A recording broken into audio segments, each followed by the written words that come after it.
Welcome to Peter and Ruffy's Football Show here on STV. The main talking points on tonight's programme. Brendan Rodgers has congratulated the governing bodies for the winter break. Mark Warburton could hand debuts to his two new loan signings in the big match against Motherwell on Saturday.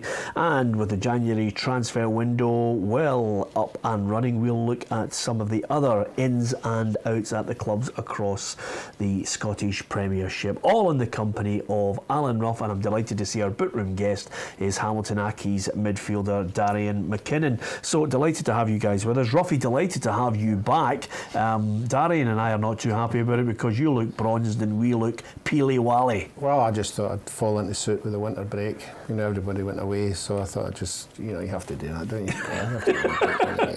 Nice call. Yeah, absolutely. Darian, first time on the programme, delighted to get you on. This is a Hamilton Accies side who I imagine will welcome this break into the cup and maybe get a run in the cup, which would be a huge bonus. Yeah, well, we want to start winning games anyway, so there's no better place to start than Kilmarnock in the cup, and it might be a wee distraction for us, a good distraction, and maybe get that kind of winning mentality back. Yeah. What about the side? Because we've been discussing it, you know, the last couple of weeks. Draws seem to be the real bugbear. It's deeply frustrating for everybody. Me and Mikey Devlin, the gaffer, were talking yesterday, and I think it was he counted it. If we'd 2 minutes 45 seconds, he's added all the times we've lost the goals, and we'd been 6 if we never lost the last minute goals. So it's just deeply frustrating. Yeah, absolutely. And of course, every player wants to see the side get the right results. The gaffer wants to bring in, you know, 2, possibly 3 players. I imagine that's, you know, you'd welcome the competition. Yeah, well, they spoke to me and Mikey yesterday. That's the same conversation. They wanted to get a wee bit of cover in his full-back area and another striker in. I think we need goals, and that's what we need to bring in. Yeah, when you look at the bottom half, Ruffy, year in, year out, we mention that every week on the programme. Just if you've got a goal scorer and get to double figures, it can make all the difference. Yeah, and I think we all know that the main thing about Hamilton is obviously he's here, the midfield are busy, they're working hard, and when you're putting in a right shift like that, you know, and you're sitting on a goal and you just can't get that second one. It becomes frustrating for the guys in the midfield. So he's right, you know, if you could get another striker who could chip in with 15 goals, what a difference it would make in the league. Yeah, the one key element of it is I watch Hamilton quite a lot throughout the season, Darian, is the fact that you continue to play good football. I mean, I watched you against Aberdeen, against Hearts. The football you guys played was easy on the eye, good, entertaining. Yeah, no, we do, but we'd rather find a way to win games and be easy on the eye. And I think Ruffy just said there, if we could just get the 1-0 win and close it out, but we're getting to the last 10 minutes of games. Instead of thinking the second goal, we're actually thinking we're going to concede here, and that's the mentality we need to change. So, because it's really frustrating, because we would be 6th in the league if we'd have turned the draws into wins, and that's what we need to do in the second half of the season. Yeah, and against a Kilmarnock side that he's never done making changes, and they will be not only in the cup, but they will be, I imagine, one of the clubs you would consider are going to be involved in this battle to try and avoid playoffs or relegation. Yeah, I think there's a few clubs round about us. We're all going to be, it's like our own mini league, if you like, if you take away the kind of top teams, and they're a tough side to play against, especially, I said to you at the start when I just came in, that they've brought their pitch in lengthwise and widthwise, so it's just more of a battle, and sometimes that doesn't suit us. But at this stage of the season, we just need to start doing it. Yeah. Is there a worry that you know the weeks that are it's getting ever closer to the close of the transfer window? Is there a worry that you late on somebody snatches Ali Crawford?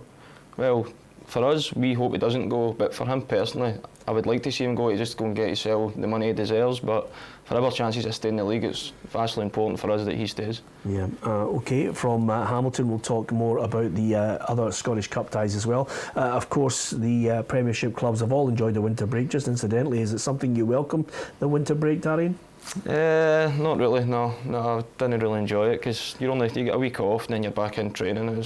pretty pointless for our club anyway. Yeah, Brendan Rodgers thinks the governing bodies, Ruffy, should be congratulated on it. It's nice if you can go away. Maybe Darian would have a different attitude if they were in Dubai. Yeah, I mean, you're right. You know, the club in the first half of the season, sometimes it's a right battle, and if you're sitting in the dressing room and the boss comes in and says, "Right, guys, we're going to La Manga for a week," it just lifts everybody, doesn't it? It just takes away, you know, the pressure off a wee bit. You can get away and get a wee bit of bonding. You know, obviously you're going to train as well and play games, but no, sometimes it can backfire on you as well. Sometimes you can come back and just not hit the ground running. Yeah, absolutely. Well, I know how that feels, Ruffy, because I don't feel as if we've bonded since you've come back. There's no real chemistry or camaraderie between the two of us since only one of us went on the trip. Well, I mean, you had the choice to come, but you decided just to stay. So there's nothing I could do about it. Yeah, absolutely. Okay, from Celtic to Rangers. Rangers against Motherwell. I think Mark Warburton will be looking at the two new loan signings, Ruffy, and thinking, this is a perfect chance to blood them in this game, maybe one, possibly two, coming into a game that they want to avoid any kind of shock. Although lots of people on social media suggesting to me Motherwell defeating Rangers in this cup match wouldn't be a shock. No, Motherwell have got a good record against Rangers. You know, they always make it hard for them. I think Mark is very tactical wise. You know, I think he knows now, going to Celtic, going to Rangers, he's got players there who can fit whatever formation he's going to do or what he decides to do and try and get something out of the game. He'll probably go there and try and get a draw out of that and take them back. But I'd be interested to see if the Rangers do play the two new players. I don't think they will. I think parts of the Celtic game, the Rangers-Celtic game, Rangers were good. And I think he'll be just trying to build on that part that they were very good against. I think it was the first 25 minutes they were excellent. So I think they'll just try to build on that. You've played against both teams. How would you assess Rangers-Motherwell? I think Rangers will probably win, but I think Rangers are a decent side. I think they battered us for about 70 minutes. Motherwell are a good side as well. They've got two special players in my opinion, Louis Moult and Scott McDonald. I think that's their kind of X factor, if you like, and they two are really, really good. Yep, okay. Rangers Motherwell on the Saturday is the early kick-off. Don't forget you can join us on STV. Peter and Ruffy's Saturday football show from 2 o'clock.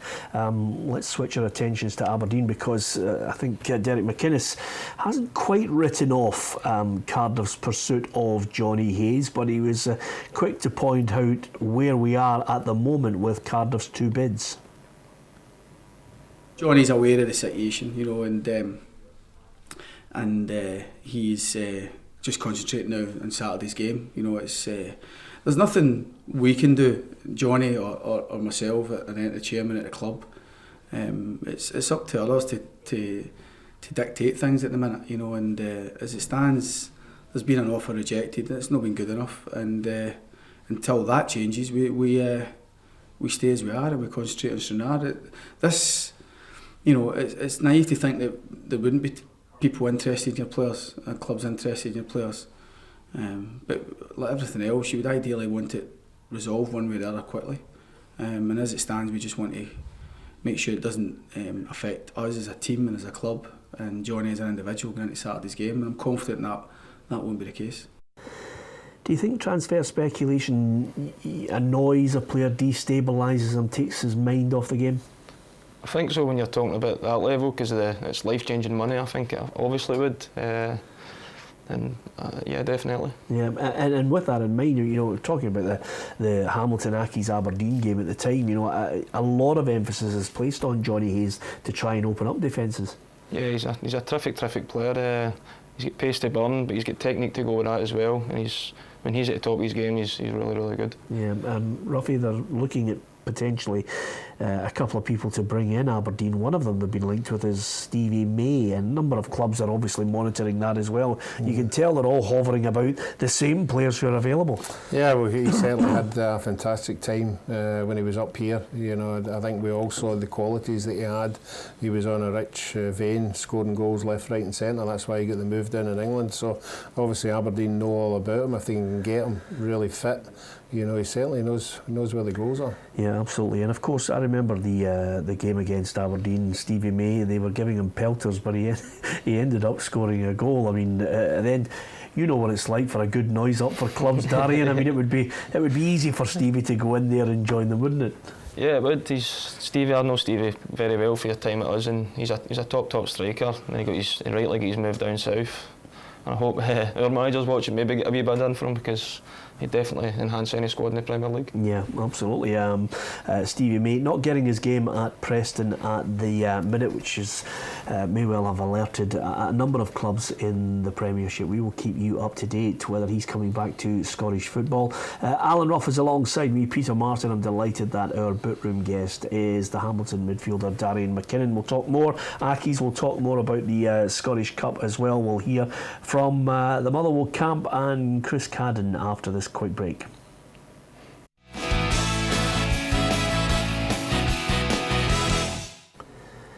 Welcome back to Peter and Ruffy's football show. A number of other stories that I thought might be worthy of your comment.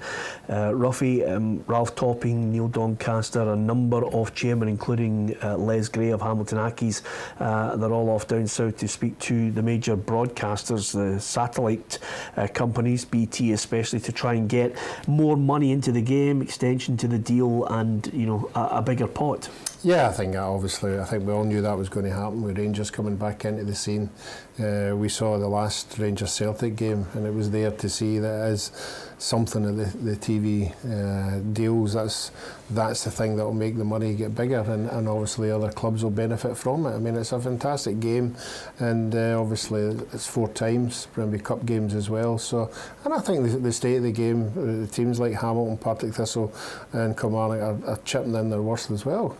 I think they've got something to offer. Yeah, I mean, listen, I've watched a number of really good games, Darian, but my one fear as more money comes into the game again, I hope we come out of this slump. We want to see more Scottish players get a game. We'd like to see more Scottish players playing in the top flight. Yeah, well, that's the danger when money comes in, because a lot of clubs start to go kind of foreign imports, don't they? It happened the last time years ago, and I think the lack of money just now, the amount of young boys that are coming through. In our case, Greg Docherty, for example, it's really gave him a platform to go and show what he's all about. Yeah, and your chairman and Martin Canning and Alec Neil before it had to buy into this ethos that Hamilton Accies have, which is quite simply, you're going to develop the talent and you're going to give them the platform to play. Yeah, well, it's always been the same since I've been there. If they're showing it in training under 20 games, they'll get the chance to do it in the first team. And I think you need that for the young boys to see a clear pathway at the first team.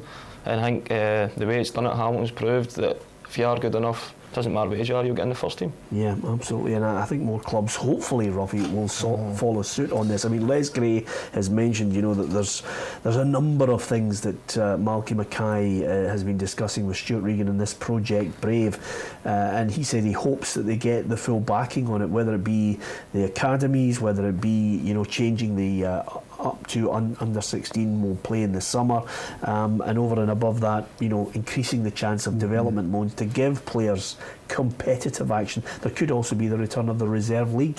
Yeah, I think the reserve league's a good one. I'm going back to when I played. Reserve league was great. Because you get pitched in there with most of the clubs guys who weren't playing in the first team were in that reserve team. So you were coming up against experienced players, and you were getting the benefit of playing against them. And if you were beating them, even better. Just brought your game on. But I think this is a long term. This is 5-6 years down the line. There's no quick issue here. I think we've got to get something in place that the young guys are coming through bigger and better. But again, it's up to the bigger clubs. I mean, as I already said, their young players are getting a chance. It's up to the bigger clubs to get their young players in.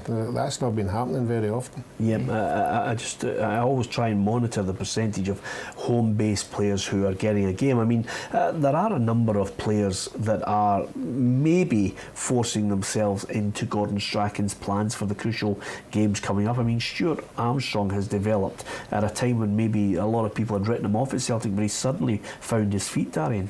Yeah, I've always liked him. I remember him at Dundee United when we played against him. He always stood out, technically good, great engine. And when he first went to Celtic, I thought he'd done well at the start. People saying he'd never, but he done well, and then he kind of faded away in his wrong position.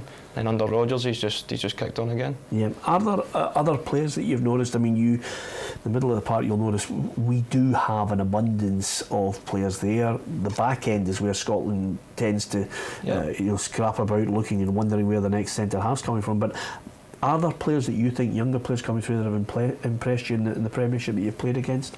Well, I can only think of my own team now. I think Mikey Devlin, I know he might not be ready at this moment in time, but I think he's got the technique, and I think you need to get them in early and give them a wee, just to see if they're good enough, and I think he's got a really good chance if he keeps going. Yeah, that's a good point actually. I mean, his name's been thrown up there. I'm glad that Darian brought up the point, Ruffy.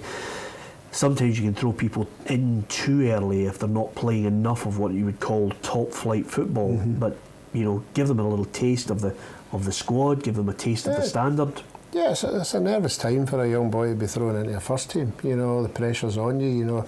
You want to do well for yourself, you want to do well for the team, and some of them maybe take a month or two longer than others. Well, the more games they get, the better they're going to get, the more confident they're going to get. They're not going to be as nervous as what they were at the start. And I think if you look around all the clubs in the SPFL, there are one or two who are all getting a chance, and it's up to them to keep in there. Yeah, absolutely. Okay, good to get a chat about some of the key players. Scottish Cup, of course, one of the games that's screaming out at me is Wraith Rovers against Hearts. Now, there's been a wee bit of an edge to it. Obviously, I was reading some of the back page headlines, some of them unsavoury, about Rudy Scatchell and why he did the 5-1 gesture. I think a lot of Hibs fans, don't really take to him, but he got a fair bit of abuse as a player when he was at Hearts. Suddenly, he finds himself in a Wraith Rovers shirt. Yeah, I mean, if you're that kind of player and you're going to noise up supporters, you've got to be big enough and brave enough to take what you're going to get hit with, and that's what he's got to live with. If you're going to do things like that, if you're that kind of player that thrives on upsetting the opposition, then you've got to be able to play. You've got to be able to. Don't look at your guest. No, you've got to be able to. I mean, there's nothing better than saying a Scott Brown or whoever being cocky enough to wind up the opposition, but you've got to produce the goods. If you're that kind of player and you're going to start that, you've got to be the player that walks off the park and can hold your head high, and I mean, that's what's going to happen in this game. It'll be interesting to see what kind of reaction the Hearts supporters give him, because he was a big favourite there. Yeah, absolutely. Well, there's a few Hearts supporters wearing Wraith Rovers tops. One of them is a former player as well. He's been talking about Rudy Scatchell. It's Kevin McHattie. Obviously, I think every football fan will say it's a massive one for every team. But obviously the big one's the 5-1. The Hearts and Hibs, I was there with my dad in the stand watching, so that was a great day, and I'm sure Rudy will tell you the same. Yep, I think he'll get loud applause, Darian, up until the point where he's 10 yards from goal and slams it into the back of the net to knock Hearts out of the cup. That's the way football works. You've got to be professional about it. Yeah, I was reading a wee bit about that today, and just going back to that, I think you can't come out the papers and say stuff like that. If you give it out, you need to take it back. Yeah. I think Dougie Imrie, what our place, he gets it tight everywhere he goes, and he never bites back. It's just part and parcel of the game. Yeah, it must be an absolute joy for you though to have Dougie in the side to take the heat off you. Well, yeah, I used to get it. I still do it, to be fair. Sometimes off our own supporters, but no, he takes the heat off us all. Yeah, you're absolutely right. You need to be able to give it out and take it back as well. Some of the other deals I want to get your thoughts on, Ruffy, because a lot of managers are now really trying to get, as Darian mentioned, 2 or 3 players to maybe save their season. Jason Naismith and Jim O'Brien back in Scottish football. They joined Ross County. Naismith signing after O'Brien yesterday. Yeah, Naismith been St. for a long time. Good player, good fullback, getting forward, and up and down the park, and he'll be in them. They've obviously saw something in them. I've been watching them a few times, and yeah, you're right. I think there will be other clubs as well. That, as Darian said, they're the one player that could come in, could just lift the whole dressing room, depending on what he is, if he's a striker or a defender or whatever. But sometimes it can turn it. Yep, absolutely. One of our featured games for the weekend that I'm looking forward to is Morton against Falkirk. I mean, there are some great ties. Hamilton Kilmarnock is obviously a Premiership affair, but Morton against Falkirk, I think Morton and Falkirk in the Championship have been superb. Yeah, I think the good thing about it is when the Scottish Cup comes round, the supporters grab it as well. I know the players love it because it's something different and everybody loves a cup run, but I think the supporters excel in it even more in that particular game. I think there'll be a massive crowd at that one. Yeah. Do you hold any great memories, or does it have the romance, the Scottish Cup, for you, Darian, as a player? Sometimes we had a good wee run a few years ago. I think it was under Billy Reid. We got to the quarter-finals against Falkirk, and if we'd have won, we'd have been at Hampden. But unfortunately, we never won. But it'd be good to get at Hampden. Yep. Ruffy, any special memories for you? Scottish Cup, no, particularly. The League Cup, well, it was League Cup then. Got to 2 finals, but Scottish Cup's never had a success. But they had quarter-finals, never reaching the semi-final, and the semi-final is what it's all about. It's a day out and it's a thought of getting to a final, but not in the Scottish Cup, no. Okay, that's almost it from us here on the programme. Great to have Ruffy back, and of course Darian and myself are going away to work on our tans for the next time we're on the show with him. Darian, absolutely delighted you come on the programme, and we wish you all the best of luck at the weekend in the Scottish Cup and in the league as well. Join us on the programme tomorrow. Hugh McDonald is with us as ever on a Friday night, 6:30. It's our extended programme from Alan Ruff, from Darian MacKinnon, and from myself, Peter Martin. Thanks for watching tonight's show. We'll see you at 6:30 tomorrow.